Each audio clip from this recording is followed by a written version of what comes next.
नमस्कार दोस्तों, welcome to PK classes. दोस्तों, energy and environmental engineering important questions for examination by PK classes. तो दोस्तों, एनर्जी एंड एनवायरमेंटल इंजीनियरिंग में अक्सर पूछे जाने प्रश्न, साथ ही जिन प्रश्नों के आपके परीक्षा में पूछे जाने की संभावना सबसे अधिक है, आज हम इन्हीं प्रश्नों के बारे में जानेंगे। तो आइए दोस्तों देखते हैं। Question first is explain the different source of energy and resources. First question है, इसमें unit first as per your syllabus. Explain the different source, ऊर्जा के कौन कौन से स्रोत हैं उनकी व्याख्या करें, साथ ही उनके संसाधन के बारे में बताएं। Question second, what do you understand by energy sustainability and the environment. ऊर्जा स्थिरता एवं पर्यावरण से आप क्या समझते हैं। Question third is explain about the future of energy storage. ऊर्जा भंडारण का भविष्य क्या है, इसके बारे में आपको बताना है, future of energy storage. Fourth question is what do you mean by oil bearing cell and sands. Oil bearing cells and sand से आप क्या समझते हैं, क्या जानते हैं, इसके बारे में आपको लिखना है। Fifth question is how solar energy can be used for electricity generation and water heating. सौर ऊर्जा को हम किस प्रकार से पावर जनरेशन में उपयोग करते हैं और पानी को गर्म करने के लिए। तो how solar energy can be used, सौर ऊर्जा का उपयोग बिजली उत्पादन और जल तापन के लिए कैसे किया जा सकता है, इसके बारे में आपको बताना है। Question 6 is right short notes on wind energy, tidal energy, biomass, high efficiency batteries, fossil fuels and pump storage plants. These 6 questions from your unit first according to PK classes. These 6 questions are important for your exam. ये 6 questions हैं जो कि आपके syllabus unit first से लिए गए हैं। सभी यूनिट को 6 क्वेश्चंस के रूप में सम्मिलित किया गया है। 7th question, define ecosystem. Ecosystem क्या है, इसको परिभाषित करना है। Explain the importance and function of producers, consumers and decomposers is in ecosystem. Ecosystem क्या होता है, इंपॉर्टेंट क्यों है, इसकी क्या इंपॉर्टेंस है, functions of producers, consumers, decomposers as in ecosystem.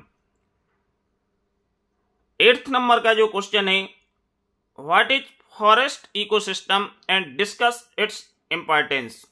One पारिस्थितिकी तंत्र क्या है और इसके महत्व पर चर्चा करें। This is 8th question from second unit as per RGPV syllabus. 9th question are what are the stage of ecological succession.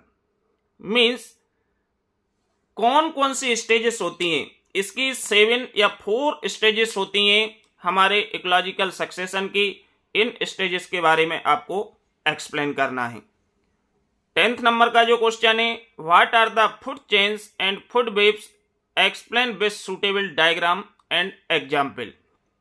खाद्य श्रृंखलाएं एवं खाद्य जल क्या है, उपयुक्त चित्र और उदाहरण के साथ समझाइए। तो दोस्तों, अधिकतर क्वेश्चंस का जो वीडियो है ऑलरेडी पीके क्लासेस में अपलोड है, जहां से आप बात कर सकते हो। एनर्जी एंड एनवायरमेंटल से संबंधित अप्रोक्सीमेट 34-35 वीडियो ऑलरेडी पीके क्लासेस में अपलोड कर दिए हैं, जिसको आप अपने एग्जाम प्रिपरेशंस के लिए रेफर कर सकते हैं। Question number 11, write short notes on desert ecosystem, aquatic ecosystem, grassland ecosystem and energy flow in the ecosystem. 12th number का question, what are the factors responsible for loss of plant and genetic biodiversity. Means कौन कौन से factor हैं जो कि responsible होते हैं loss of plants and genetic biodiversity के लिए। Discuss step needed to prevent them. Means कौन कौन से स्टेप्स हैं उनके बारे में आपको बताना है जिससे हम इसे रोक सकते हैं। 13 number question, explain why is biodiversity important at the global level. Biodiversity क्यों इंपॉर्टेंट है ग्लोबल लेवल पर, इसके बारे में आपको बताना है। Next question 14 number, explain about habitat loss and poaching of wild life. वन्य जीवों के निवास स्थान के नुकसान और अवैध शिकार के बारे में बताएं। 15 नंबर का question, what do you mean bye in Situ and ex situ conservation of biodiversity. जैव विविधता के इन सिटू और एक्स सिटू संरक्षण से क्या तात्पर्य है। यह क्वेश्चन हमारा पूछा जा सकता है। यह आपके सिलेबस में जो यूनिट्स है उसकी लास्ट जो हेडिंग्स है वहां से रेफर किया गया है। 16 नंबर का जो क्वेश्चन है, explain India as a mega diversity nation, या how you explain India as a mega diversity nation. Bharat को एक विशाल विविधता वाले राष्ट्र के रूप में जाना जाता है, आप इसको कैसे बताएंगे, कैसे परिभाषित या एक्सप्लेन करेंगे, इसके बारे में भी आपको पढ़ना होगा।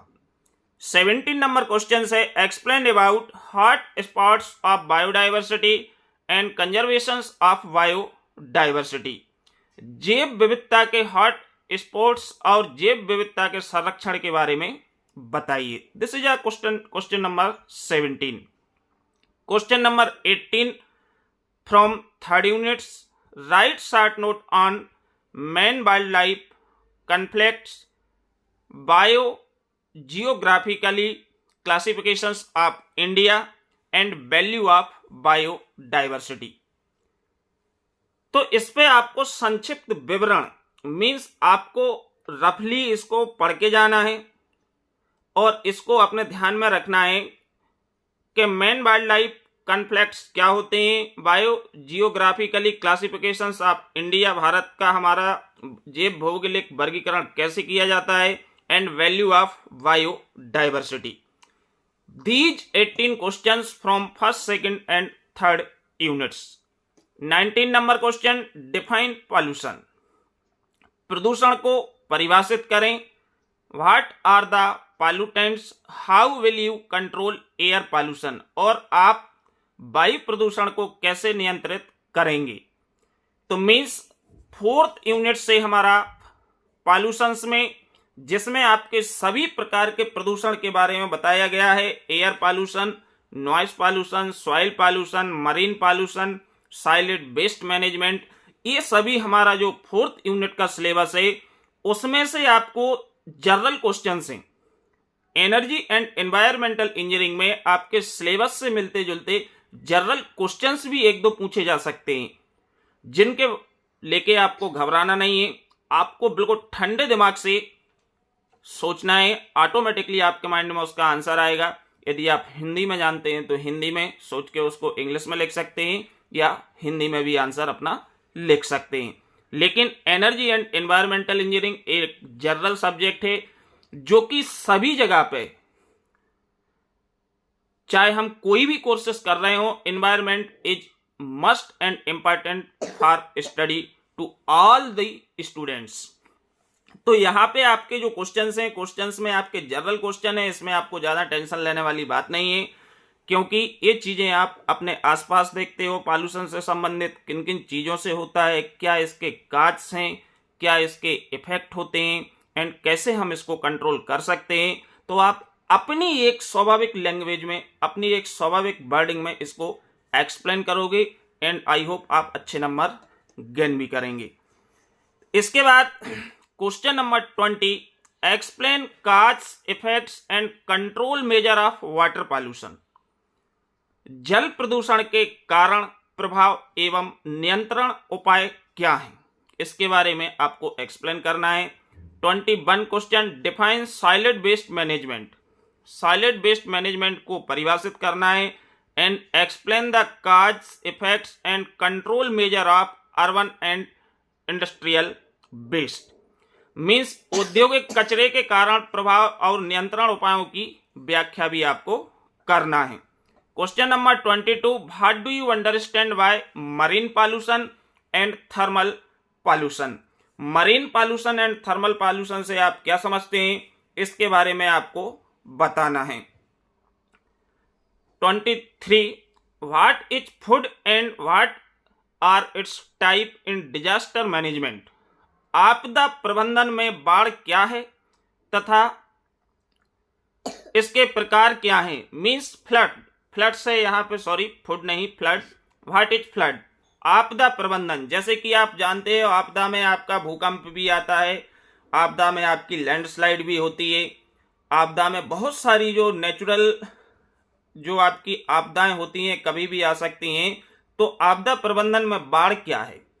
बाढ़ जैसे हम रेनी सीजन्स में कई जगह पे हमारी बहुत ज़्यादा बाढ़ आ जाती है, जिसके कारण कई लोग हमारे डिस्टर्ब होते हैं, कई गांव को शिफ्ट करना पड़ता है, बहुत सारी प्रॉब्लम्स हैं जो कि झेलना पड़ती हैं। तो इसको एक रफली एक स्टोरी टाइप के आप रीड करें और इसके बाद इसका आंसर आप अपने विवेक से लिख सकते हैं। 24 number question, right short notes on nuclear hazard. Nuclear hazard क्या है। Noise pollution, earthquake, cyclone and land slide. Means ये राइट शॉर्ट नोट्स में आपका पूछे जाने की संभावना सबसे अधिक है और अक्सर हमारा लैंडस्लाइड, साइक्लोन्स या अर्थक्वेक के बारे में, मीन्स भूकंप हो गया, लैंडस्लाइड में जो हमारे पहाड़ वगैरह खिसकते हैं, बरसात में स्लाइड्स कर होती है, इसके बारे में अक्सर ही हमारा उत्तराखंड वगैरह में हम ऑब्जर्व करते हैं। उत्तराखंड हम बद्रीनाथ जाएं, हरिद्वार जाएं तो अक्सर ही मोस्टली हमारे लोग हैं जो कि फंस जाते हैं क्योंकि लैंडस्लाइड हो जाती है, जिसको फिर हटाने में काफ़ी टाइम लगता है। तो ये आपकी जो है परमाणु खतरे, ध्वनि प्रदूषण, भूकंप, चक्रवात और भूस्खलन पर संक्षिप्त नोट्स लिखें। अब लास्ट यूनिट के क्वेश्चंस के बारे में जानेंगे। Discuss social issue and the environment sustainable development. सामाजिक मुद्दों और पर्यावरण सतत विकास पर चर्चा करें। 26 नंबर का question, what is water side management and why is it important. Water side management क्या होता है और ये क्यों महत्वपूर्ण है, इसके बारे में बताइए। 27 नंबर का question, explain the global warming. Global warming क्या है। What are the source of greenhouse gases in atmosphere. और हमारे वायुमंडल में ग्रीन हाउस गैसेस के सोर्सेस के बारे में आपको बताना है। 28 number question, what do you mean by environment protection act of air and water. Environmental protection act air and water के कौन कौन से हैं, इसके बारे में भी आपको बताना है। तो दोस्तों जो भी छात्र पीके क्लासेस में फर्स्ट टाइम है, जो अभी भी पीके क्लासेस से नहीं जुड़े हैं, वो चैनल को जरूर सब्सक्राइब करें एंड वीडियो को लाइक करें। साथ ही दोस्तों एनर्जी एंड एनवायरमेंटल इंजीनियरिंग के सिलेबस को एक बार देखते हुए आप सिंपल और आसान तरीके से इसको रीड करें 2-3 टाइम्स और इसके आंसर्स आप ऑटोमेटिकली, आपके बहुत सारी चीजें ऐसी हैं जो कि जनरल चीजें हैं एनर्जी से संबंधित, इसमें क्वेश्चंस घुमा फिरा के भी पूछा जा सकता है 1-2 क्वेश्चंस, और कुछ क्वेश्चंस आपके सीधे सीधे एज पर सिलेबस से सीधा हेडिंग्स को उठा के एज ए क्वेश्चन बना के आपको दिया जाएगा। ये पीके क्लासेस के अनुसार हो सकता है और होने की संभावना भी काफी अधिक है।